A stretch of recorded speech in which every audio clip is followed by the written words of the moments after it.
in the sectors that you think are going to fire in this bull market, and how can we pre-position ourselves? Vikash, there's a trend. There are sectors which are linked to the economy, which will show an exaggerated improvement when economy improves.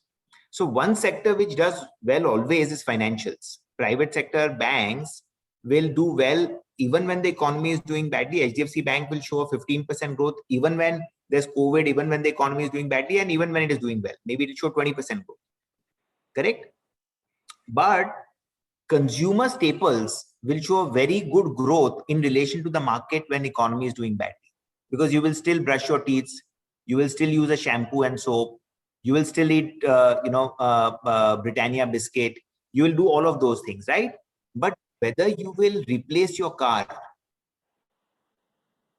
right, whether you will do discretionary consumption, whether you will do investments in expanding your capacity, those things become a question mark. So I think the economy linked, economy sensitive sectors like industrials, capital goods companies, L&T is an example of that, or discretionary consumption.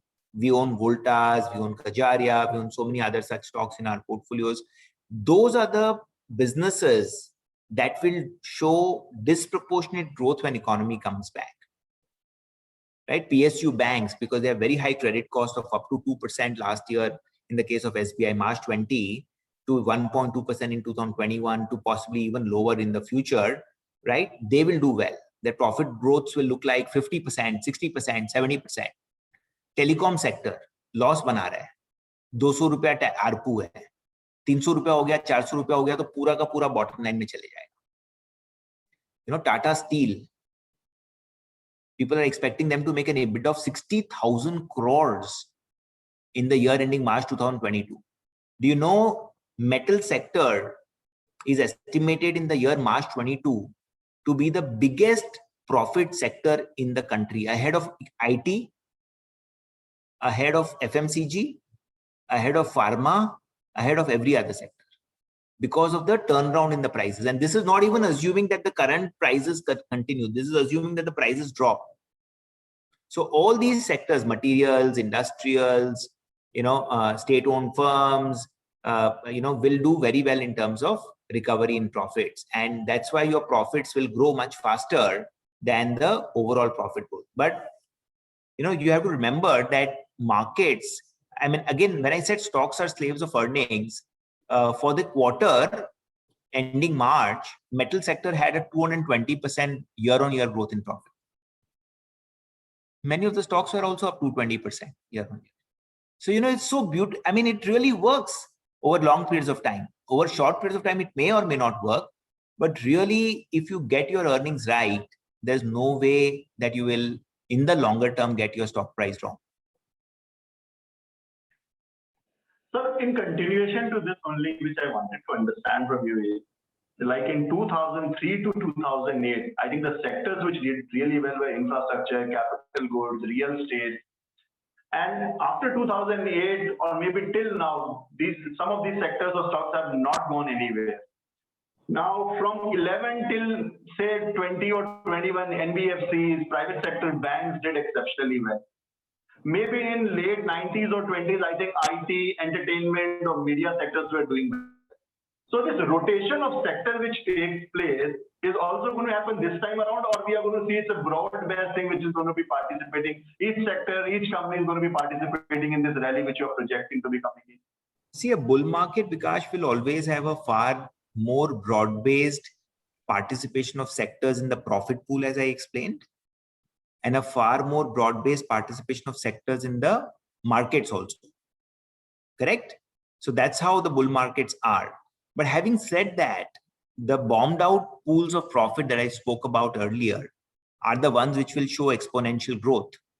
The one sector that will really become the toast of the markets or will come in the limelight will be all these digital companies that are now listing. Zomato, Paytm, Nykaa, Delivery, and many other such companies which you and I have never invested, but were hitherto only seeing investments from the global private equity firms, SoftBank, Tiger Global, I think now you will see the listing of all of those companies, and they will also be an important part of the markets in the coming years, in my view.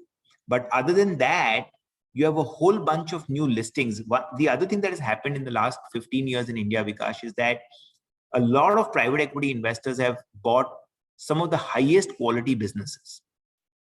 And all these private equity funds have a maturity date or an expiry date. And however good the future prospects of the company, they have to liquidate that. And that provides a phenomenal entry into some of the highest quality businesses through IPOs. So more IPOs happen in a bull market. New sectors like digital businesses this time around will come into the limelight. And many of the bombed out profit pools will do well, which will automatically mean that some of the more resilient sectors where profits continued to grow at a very steady pace in the downturn and which got re-rated and the market caps did very well, usually will end up lagging the markets in these times. For instance, consumer staples. You can go back and again, I've not covered that in the article, but if you see the sectors which lagged in 2002 to 2008, at the extreme would be consumer staples. Not because there's anything wrong with those companies. Those are fabulous companies. But just that they did not face the same shocks that the rest of the economy and the other sectors faced. And because of which a lot more money went into them and their valuations got elevated. And now, if you want to invest in these newer digital businesses or financial sector or industrial sector or material sector, then you have to fund it through exits in some of these names. So that's the kind of churn that usually happens. And you may have some traces of that in this bull market. But coming to stocks, I think there'll be a lot more difference in this bull market compared to the last bull market. Although the overall trends in terms of acceleration in earnings, performance of the markets, participation of retail investors, inflow of foreign investments, stability of rupee, all of those may repeat in a very similar fashion, but the winners of any bull market usually are different from the previous one.